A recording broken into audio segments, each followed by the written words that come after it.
Hey guys, today we're diving into another truly horrifying case.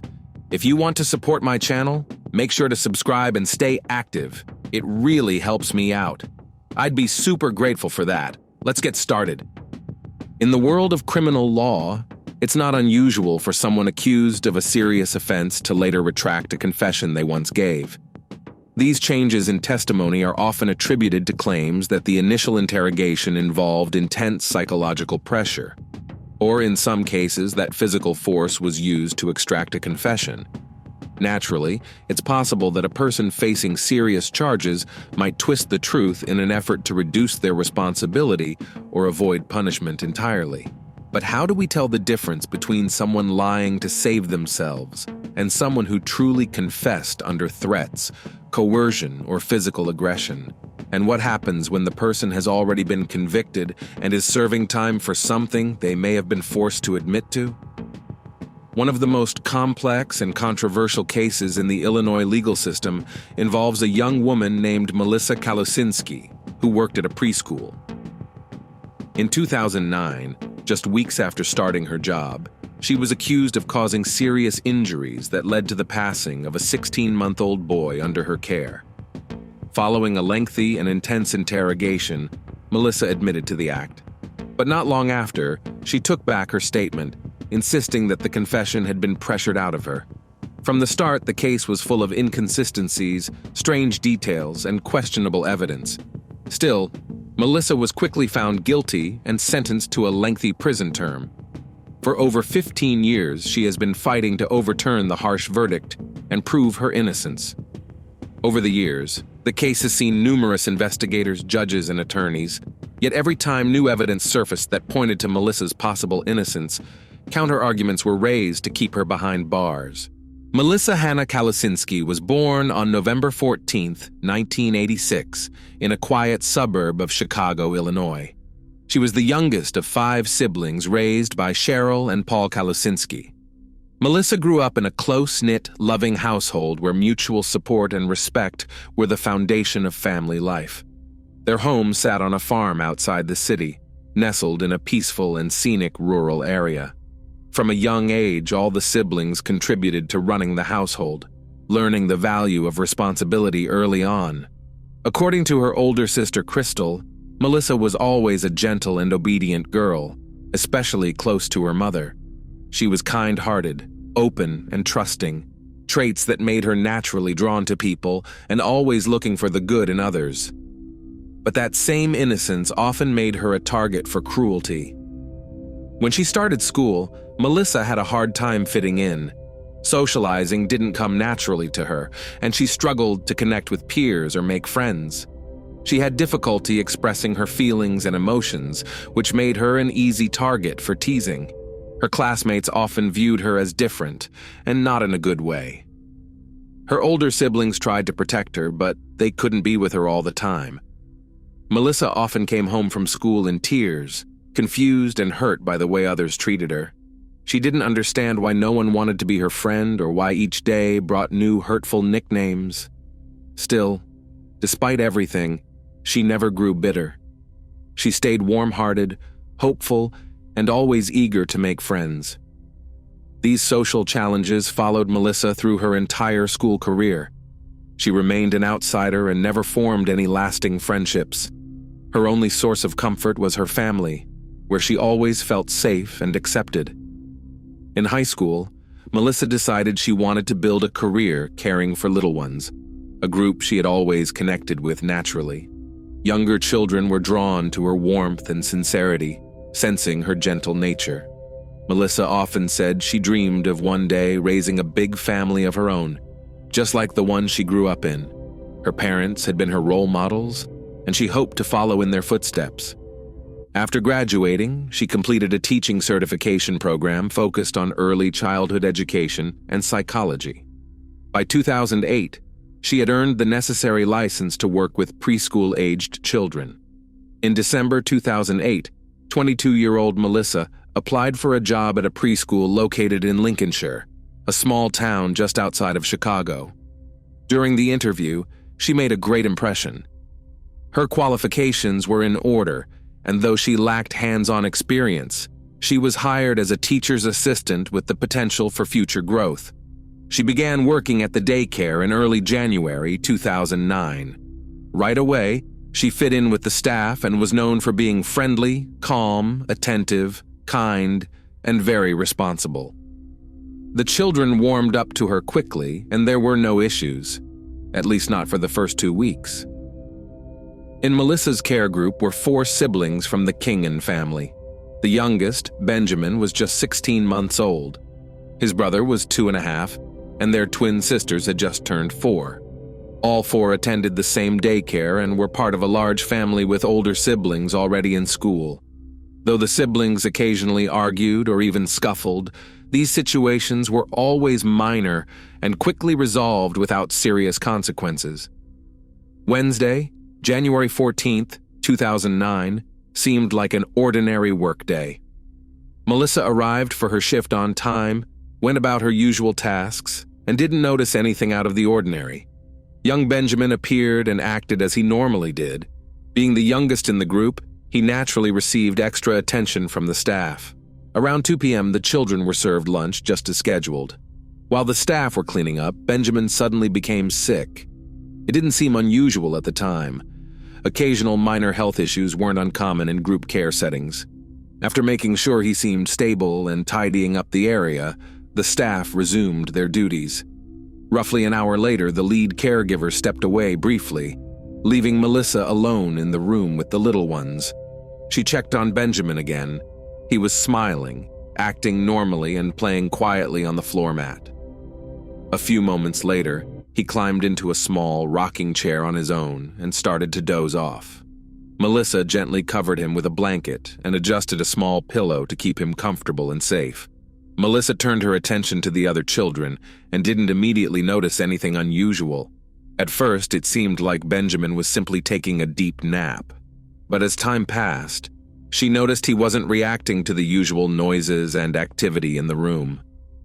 Around 4:30 p.m., when she approached to check on him, she realized something was very wrong. He was unresponsive, and there was a pinkish foam coming from his mouth. Melissa tried to wake Benjamin but got no response. She began calling for help, and other staff members rushed in from nearby rooms. They immediately contacted emergency services and called for an ambulance. While waiting for paramedics to arrive, the team attempted resuscitation, performing CPR and mouth-to-mouth in an effort to revive him. Despite their efforts, the little boy remained unresponsive. Notably, there were no visible injuries on his body, nothing to suggest what might have caused this sudden and severe turn. Melissa was terrified and completely confused. She hadn't left the room, and the boy had been under her constant supervision. She saw no warning signs that anything was wrong. Emergency responders arrived within minutes. At that point, Benjamin still had a faint pulse, but his condition was critical. He was rushed to the nearest hospital, but tragically, he didn't make it. He passed away en route, and doctors could only confirm his death upon arrival. Initially, no one could explain how a healthy 16-month-old boy could suddenly lose his life. He had no known medical issues, no visible injuries, and nothing about the scene gave any obvious clues. There was no blood on his body or clothing. The only thing that stood out was the pink foam that had come from his mouth.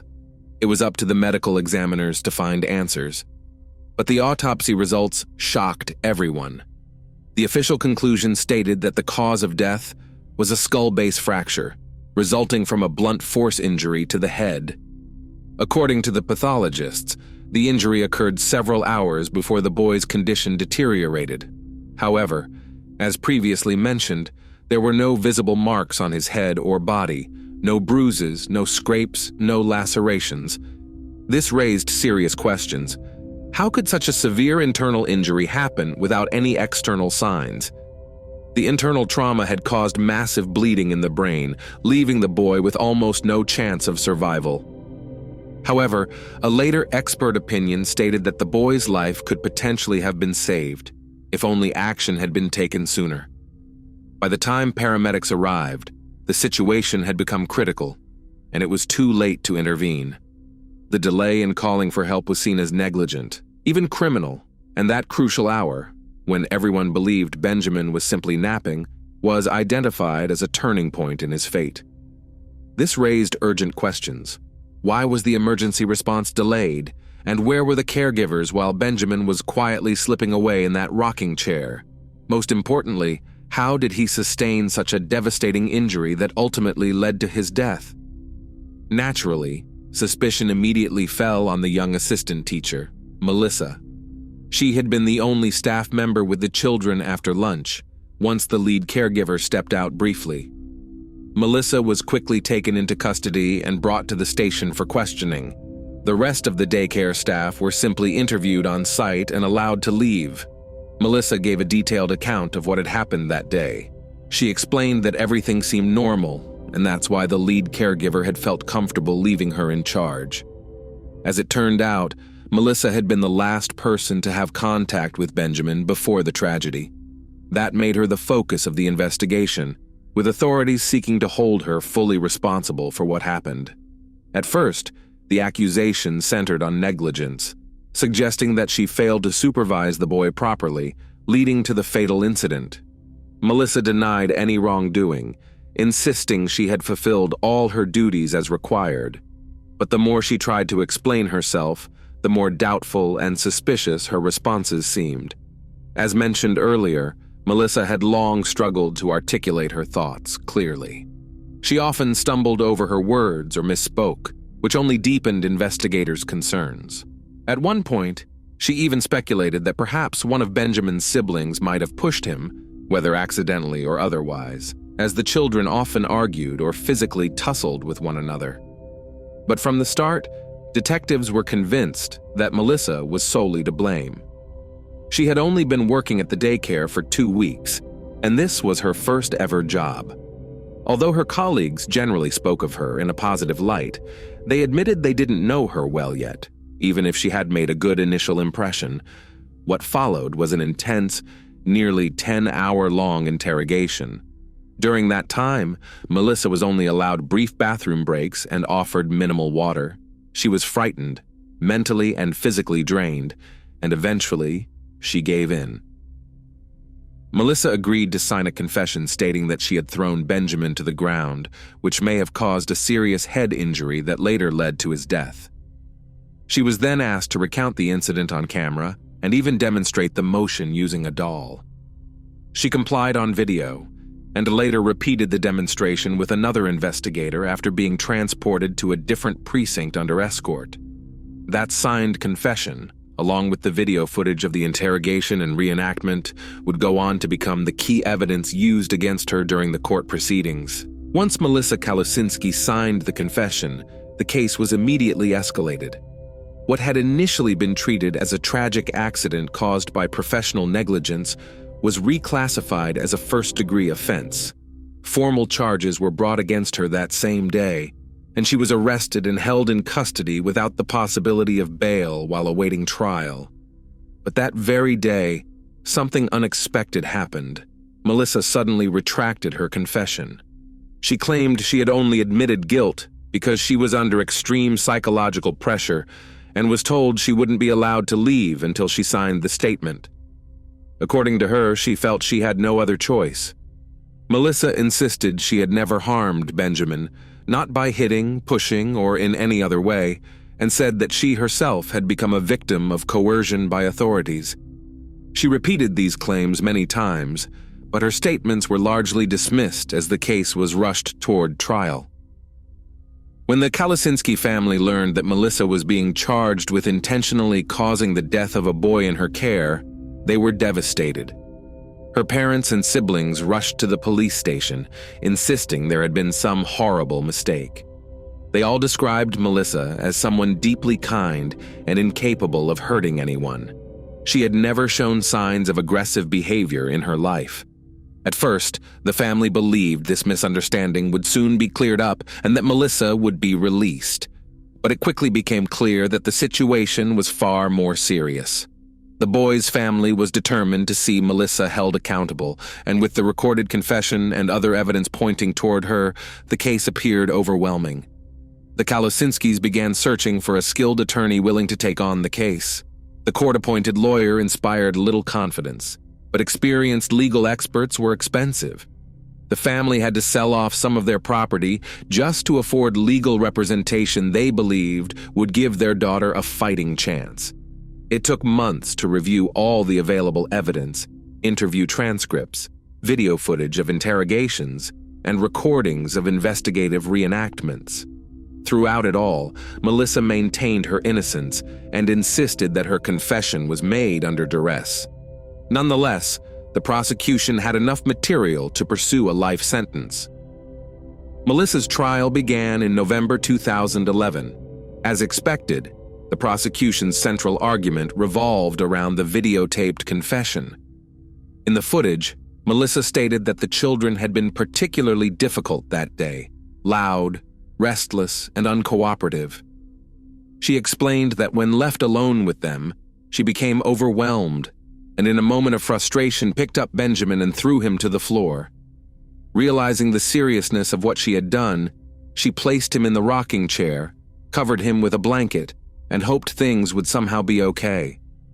She only called for help when Benjamin became unresponsive and pink foam began coming from his mouth. At trial, Melissa and her defense attorney attempted to discredit the video confession. They argued that her statements had been extracted through psychological pressure, threats, and emotional manipulation. They claimed she had been coerced into saying things that weren't true, just to escape the relentless interrogation. The medical examiner who conducted the autopsy supported the prosecution's version of events, stating that the boy had passed away due to a traumatic brain injury that occurred just hours before he lost consciousness. However, Melissa's defense attorney brought in an independent forensic expert who disagreed. This specialist argued that the injury visible on the scans appeared to be old and could have occurred several months earlier, which would explain the absence of any external bruises or visible trauma. It's also important to note that the scans provided by the prosecution were extremely poor in quality. They were blurry, underexposed, and so dark that it was nearly impossible to make out any details. As a result, the jury chose not to consider them seriously, and instead focused almost entirely on the video recordings and the signed confession. On November 30th, 2011, after about 7 hours of deliberation, the jury reached its verdict. They unanimously found Melissa Kalusinski guilty of committing a serious offense against the boy. However, instead of the life sentence that the prosecution had been pushing for, she was sentenced to 31 years in prison, without the possibility of early parole. Following the conviction, Melissa, her family, and her legal team were determined not to give up. Her defense attorney revisited testimony from her former co-workers at the daycare and discovered that there had been previous issues involving the Kingan siblings. It turned out that more than 6 weeks before Melissa had even started working there, Benjamin had suffered a hard bump to the head. This earlier incident happened because Benjamin had a tendency to throw himself backward suddenly. When this occurred on the floor, it wasn't usually a problem, but one time he fell from a chair and hit his head hard. He was examined by the on-site daycare physician, who didn't find anything alarming. For a few days afterward, Benjamin would vomit after eating, but the symptoms eventually subsided. Strikingly, this earlier incident had never been mentioned in any court hearings. It had not come up during the investigation. Melissa, who had only worked at the daycare for 2 weeks, had no way of knowing about Benjamin's prior behaviors or any existing health concerns. What's more, Benjamin's mother had taken him to a hospital in November, weeks before the incident, to get him checked out for possible head trauma. But once again, doctors found nothing of concern and sent him home without ordering further tests. The defense's independent expert proposed that Benjamin may have suffered a serious injury during that time and developed an aneurysm. Over the next 2 months, outward symptoms disappeared, but the weakened blood vessel could have ruptured later, possibly from even a minor bump or with no clear trigger, causing a fatal internal bleed. The scans of Benjamin's head that were shown in court made it virtually impossible to identify the skull base fracture that was listed in the official autopsy report. The prosecution's expert claimed to have detected it manually during the exam. However, Another specialist later pointed out that at 16 months of age, the bones in a child's skull are not fully fused, and what was interpreted as a fracture may have actually been natural anatomical sutures. Unfortunately, the court did not consider these alternative explanations during the original trial. In 2012, Melissa Kalusinski's defense attorney, backed by two independent medical experts, attempted to challenge the court's decision. Their argument was centered around the theory that Benjamin had suffered a previous injury months before the incident, and that it had developed into a sort of ticking time bomb. According to their findings, this condition could have led to a fatal brain event at any moment, completely unknown to Melissa and entirely beyond her control. Despite the supporting evidence and expert testimony, the court found the argument unconvincing and upheld the original conviction. In 2014, a similar appeal was filed, but again the court dismissed the witness statements and expert opinions presented by the defense. In 2016, Melissa's case was taken up by a high-profile attorney named Kathleen Zellner, known for advocating on behalf of wrongfully convicted individuals. She was intrigued by Melissa's story and immediately began reviewing the original interrogation footage and reenactment recordings. What Zellner saw was deeply troubling. The recordings revealed that Melissa, visibly exhausted from the hours-long interrogation, had been asked leading questions, some phrased in a way that included the answer investigators were hoping to hear. She was also bombarded with legal terms she didn't appear to understand, and she often looked lost and simply nodded in agreement. In addition, Zellner noted the dismissive tone of the interrogators, along with subtle intimidation tactics and an overall atmosphere of pressure. She documented every instance where Melissa seemed coerced or manipulated and expressed serious doubts about the reliability of the taped confession. At Zellner's request, Melissa underwent a psychological evaluation. The results showed that Melissa had a borderline intellectual functioning level, classified as a mild cognitive impairment. While this did not disqualify her from working with young children, it indicated that she was highly suggestible and vulnerable to pressure, making it easy for investigators to steer her into a confession. All of these findings were submitted in a comprehensive appeal. But despite the evidence of procedural violations and concerns about the reliability of the confession, the appeal was denied. The case began to feel more like a cover-up than a pursuit of justice. There seemed to be no real intention to consider releasing Melissa. Attempts to overturn Melissa's conviction continued in 2016 and 2019, but both efforts failed, and she remained behind bars. Then, in 2022, a newly elected prosecutor took office in the county and expressed interest in the Kalusinski case. He began reviewing the files and used advancements in digital forensics to re-examine the medical images of Benjamin. The forensic lab concluded that someone had intentionally darkened and distorted the original medical scans, rendering them nearly unreadable. The manipulation had been done using specialized software, leaving little doubt that the images had been tampered with. It's worth noting that concerns about the unusually dark and blurry images had been raised before. At one point, Melissa's attorney was even encouraged to adjust the brightness themselves to make the scans clearer, but declined, knowing any alteration might later be viewed as evidence tampering. In May 2024, Melissa's new legal team filed a formal request for clemency with the state governor. A hearing was scheduled for July of that year, but just weeks before it was set to take place, something unexpected happened. The new prosecutor visited the Kingan family and met privately with Benjamin's parents.